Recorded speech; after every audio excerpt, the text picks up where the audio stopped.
नमस्ते सबैजनालाई। यदि तपाईँ यो भिडियो हेरिरहनु भएको छ भने सम्भावना धेरै छ अहिले तपाईको हातमा स्मार्टफोन नै छ। एप्स स्क्रोल गर्दै, लेभल्स क्लियर गर्दै वा कुनै गेम ग्राइन्ड गर्दै हुनुहुन्छ होला। तर याद राख्नुस्, तपाईँ एक्लो हुनुहुँदैन।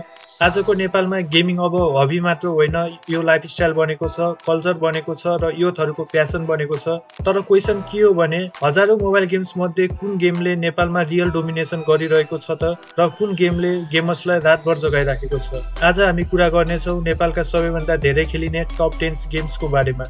नम्बर 10 मा छ FPS ओल्डको legend call of duty mobile. Call of duty gaming हिस्ट्रीको सबैभन्दा फेमस सुटिङ गेम्स मध्ये एक हो। मोबाइल भर्जन आएपछि कन्सोल लेभल एक्सपिरियन्स फोनमै पोसिबल भयो। यो गेममा smooth gun play, strong graphics र इन्टेन्स मल्टिप्लेयर एक्सन पाइन्छ।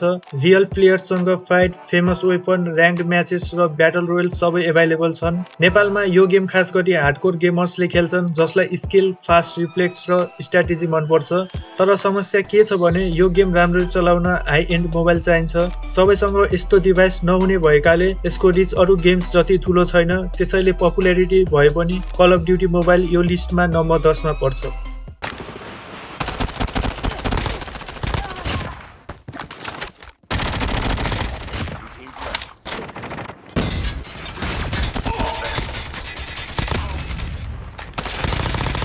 नम्बर 9 मा छ कहिले पुरानो नहुने गेम सबवे सर्फर्स। रनिङ गेमको कन्सेप्ट सिम्पल छ, दौडने, अब्स्ट्याकल छल्ने, पोइन्ट जम्मा गर्ने। तर गेम प्ले यदि एडिक्टिभ छ कि एकपटक सुरु गरेपछि रोक्न गाह्रो पर्छ।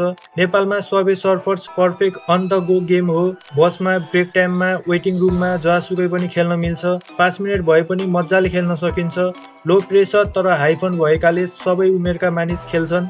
गेममा नयाँ क्यारेक्टर्स र अपडेट्स आउँदै रहने भएकाले यो कहिले बोरिङ हुँदैन। इन्टरनेट बिना पनि खेल्न मिल्ने र लो एन्ड फोनमा पनि चल्ने भएकाले सबवे सर्फर्स नेपालमा धेरै पपुलर छ।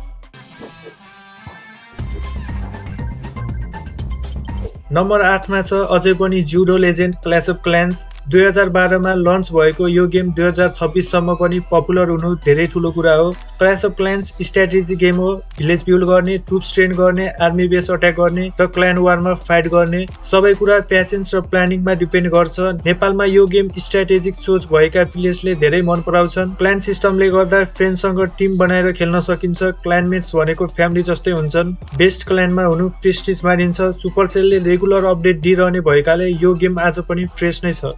But everyone says he's the wizard. Fireball. Magic.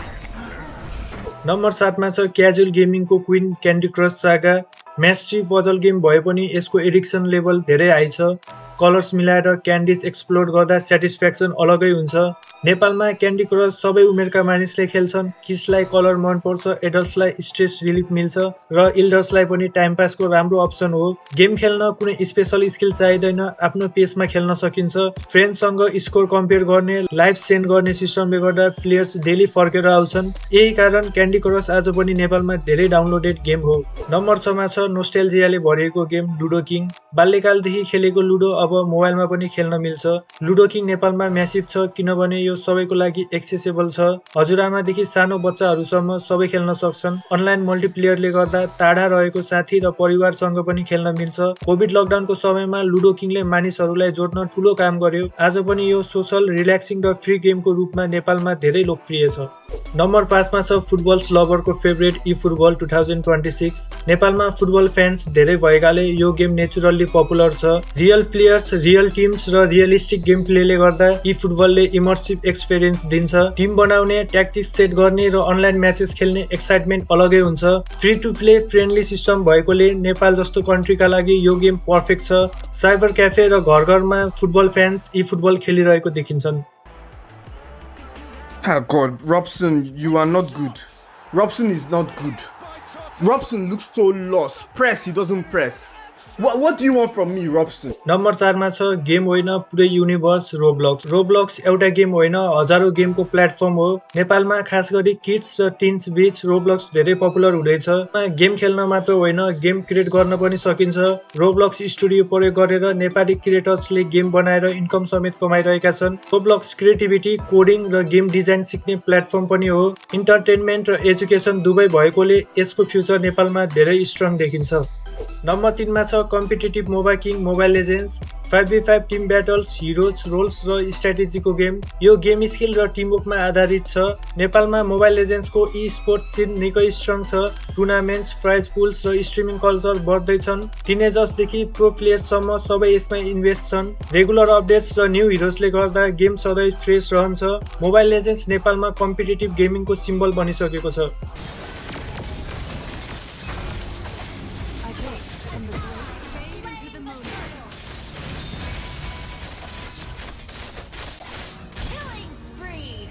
Number 2 मा छ people's champion free fire low end फोनमा पनि स्मुथ चल्ने भएकाले फ्री फायर नेपालमा अत्यन्त पपुलर छ सर्ट म्याचेस सिम्पल कन्ट्रोल्स र फास्ट गेम प्लेले गर्दा यो गेम सबैलाई मन पर्छ फ्री फायर म्याक्सले हाई एन्ड फोन युजर्सलाई बेटर ग्राफिक एक्सपिरियन्स दिन्छ नेपालमा free fire tournaments e sports scenes निकै स्ट्रङ छ प्राइज मनी र रिकग्निसनले धेरै युवालाई अट्र्याक्ट गरेको छ एसेसिबिलिटी नै फ्री फायरको सबैभन्दा ठुलो पावर हो फाइनली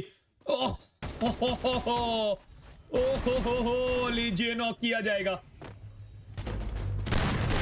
बढ़िया मुन्ना भाई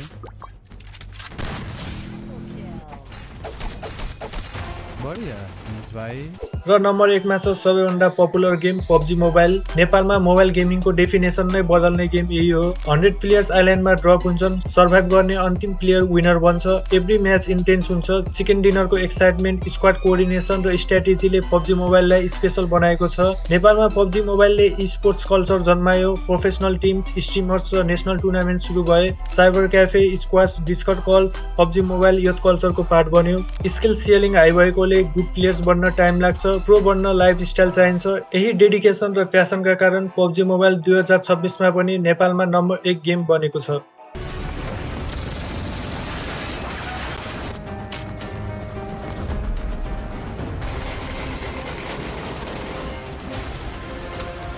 यिनै हुन् नेपालमा सबैभन्दा धेरै खेलिने टप 10 गेम्स क्याजुअलदेखि कम्पिटिटिभ नोस्टाल्जिकदेखि स्पोर्ट्स सबै प्रकारका गेम्सले नेपाली गेमिङ कल्चरलाई मजबुत बनाएका छन् अब तपाईँ भन्नुहोस् तपाईँ कुन गेम खेल्नुहुन्छ कमेन्टमा आफ्नो फेभरेट गेम र गेमिङ स्टोरी सेयर गर्नुहोस् भिडियो मन परे लाइक गर्नुहोस् सब्स्क्राइब गर्नुहोस् र बेल आइकन दबाउन नबिर्सिनुहोस् नेपाली गेमिङ जर्नी अझै सुरु हुँदैछ थ्यांक यू